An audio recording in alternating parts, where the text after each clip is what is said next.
La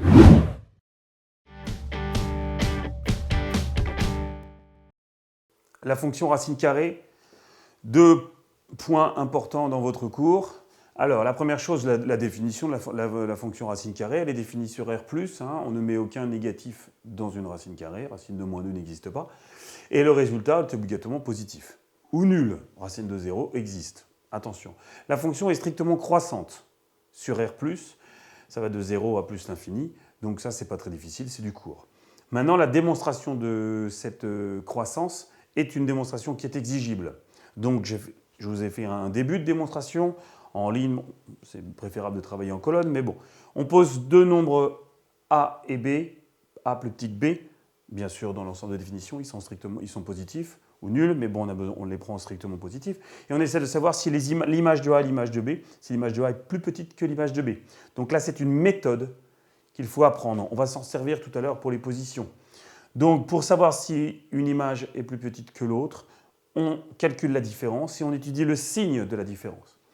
Pour calculer la différence, donc je fais racine de A moins racine de B, une méthode qui revient énormément dans ce chapitre et on va s'en servir à peu près toute l'année dès qu'on rencontre des racines carrées, c'est de multiplier par l'expression conjuguée. Vous voyez, vous avez racine de A moins racine de B, je multiplie par racine de A plus racine de B. Quand je multiplie, je suis obligé aussi de diviser. Comme ça, par simplification, ça fait 1. Maintenant, en numérateur, j'ai une identité remarquable de collège, ce qui fait disparaître les racines carrées. On obtient donc A moins B. Voilà, j'obtiens au dénominateur racine de A plus racine de B. Quand A est plus petit que B, A moins B est négatif, racine de A positif, racine de B positif, donc l'ensemble est négatif. Et c'est comme ça qu'on peut étudier si la fonction elle est strictement croissante. Donc retenez bien, la multiplication par l'expression conjuguée, ça revient dans beaucoup de démonstrations dès qu'on rencontre des racines carrées. L'autre partie de votre cours important, c'est sa position. La courbe de la racine carrée, c'est la verte.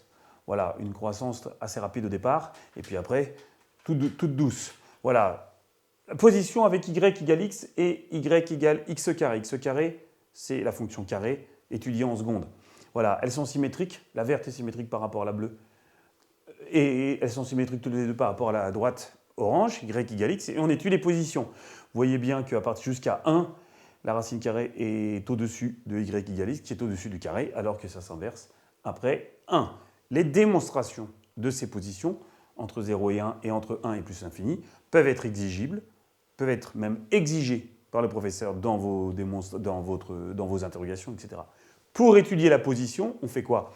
On fait f de x moins g de x, une fonction moins une autre sur un intervalle donné, et puis on continue son calcul. Certainement, dès que vous avez une racine carrée, on va donc multiplier par l'expression conjuguée, puis étudier le signe.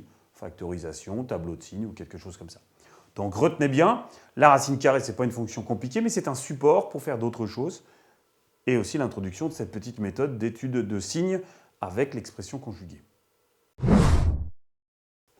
En résumé, la fonction racine carrée est une fonction très très simple. Elle est définie sur R+, vers R+. Elle est strictement croissante. La démonstration de la croissance est exigible avec l'expression conjuguée, une méthode à connaître. Et on étudie aussi sa position par rapport à deux fonctions de base, y égale x, y égale x carré.